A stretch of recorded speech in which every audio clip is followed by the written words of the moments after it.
Kakashi versus Gojo. I'm sure this comment section is going to be completely normal. This cross-verse matchup is brought to us by Brandon. Brandon, thank you so much for the support, man. I will do my best, I'll be giving my opinion, and that's all it is. So before you guys get heated in the comments, just remember that, I'm not a power scaler. That's not my forte, but I'm more than happy to throw my 2 cents in the ring. And I would love to hear y'all's as well. But again, let's just keep it civil, We can do that. The anime community can do that. I believe in us. All right, before we dive into this, let me get a couple things out of the way off jump. And the first one is this quote from Gege where he's literally talking about Gojo and Kakashi. He says, it's cool that a lot of people, compare Gojo to Kakashi, but all I can say is that Gojo is not on the same level as Kakashi. Some people absolutely run with this and say Kakashi slams.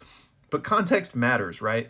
Gege was in a formal interview, and it's not as if he was asked who wins in the cross-verse battle royale matchup, right? No, he was paying respects to his elders and one of his inspirations, Kishimoto. So I feel like you just have to take that into account. Now, sure, you can take something from this if you'd like, but it's not Gege like literally commenting on this cross-verse battle. The other thing I want to get out of the way is everyone who's just going to assume I'm biased because I mostly talk JJK and Gojo is literally my profile picture.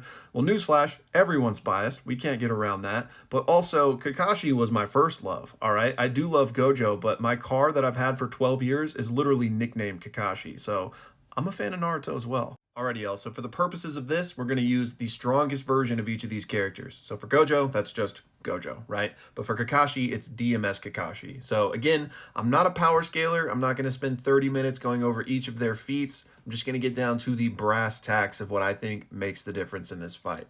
And so the first thing we need to address is that Naruto, the verse in general, just scales way higher than JJK. It's just a fact, right? So like in terms of, attack speed, strength, durability, like just feats in general scale much higher in Naruto. So in, a level playing field situation, which this isn't, but in that type of situation, Naruto characters would typically beat JJK characters.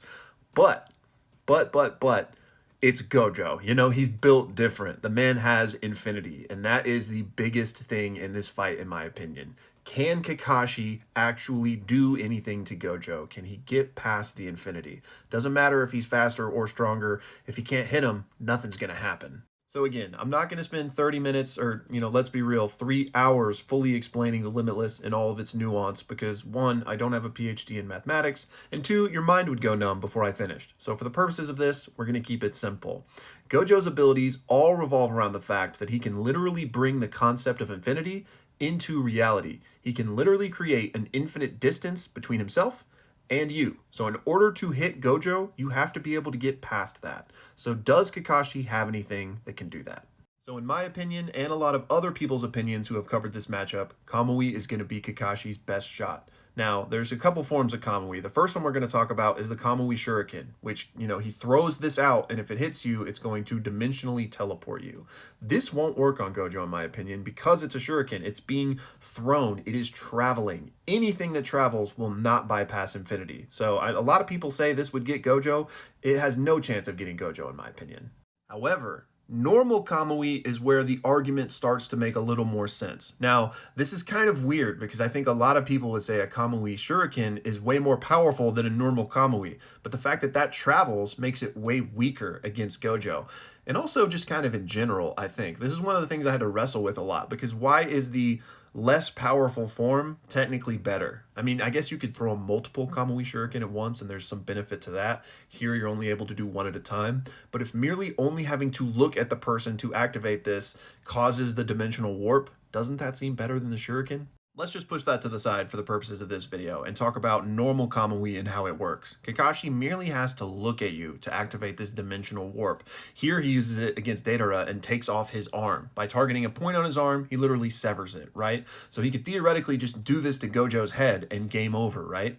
However, I'm not so sure that it would just work that easily. Because in this scene with Deidara, Kakashi struggles to get this Kamui off on him. Now granted, this is a much weaker Kakashi than DMS Kakashi. This is the first time he's ever really using it, so he's not proficient with it. So we're going to keep that in mind. But even still, there is like a targeting apparatus for this. Gojo wasn't trying to just snipe off the arm. That's just what he settled for. Deidara was like flying on a little, paper bird or whatever. So the fact that Kakashi did have to target it and concentrate and wasn't able to hit the spot he wanted to hit, gives us some data, right? Like I don't know how to fully like manifest that into a rule of how Kamui works, but it's not just as simple as looking at what you want to hit and hitting it. There is some other calculation at play there, or else Kakashi would have just one-shot Deidara with the first, place he was trying to hit, which did not happen. And we got to take that into account. Now, in addition to the targeting mechanic, if we can call it that, there also seems to be at least somewhat of a defense at play here. Because Deidara is moving around, Kakashi is struggling to hit him, right?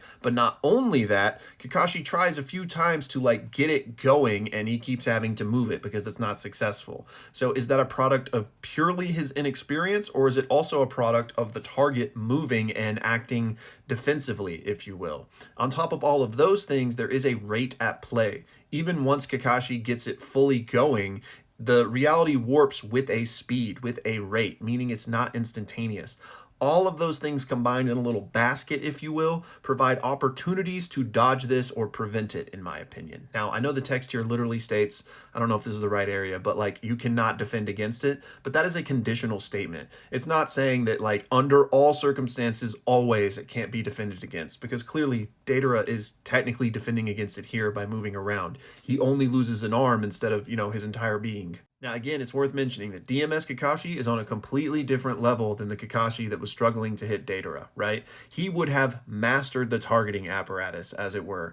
However, there's still another piece of this that we need to talk about, and it's how does Gojo's infinite distance calculate into the sight line for Kakashi? Because Kakashi does have to be able to see whoever it is he wants to Kamui. So would there be an impact by this infinite distance? All right, the first thing I want to address is that the infinity would be on. Gojo doesn't use that reactionarily. If he's in a fight, or even if he's not in a fight, he has limitless up at all times, and he just keeps his mind fresh with RCT, right? So the infinite distance would be there. So Kakashi would theoretically be looking at Gojo through an infinite distance, which happens in the show because Gojo has limitless on all the time and people clearly see him, right?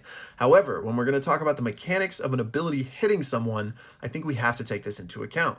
Because, for example, could Kakashi just look at the sun and Kamui the sun, even though it's vastly far away? And let's take this to an even more extreme, right? If Kakashi's looking through a telescope at light from a star billions of light years away, could he Kamui it?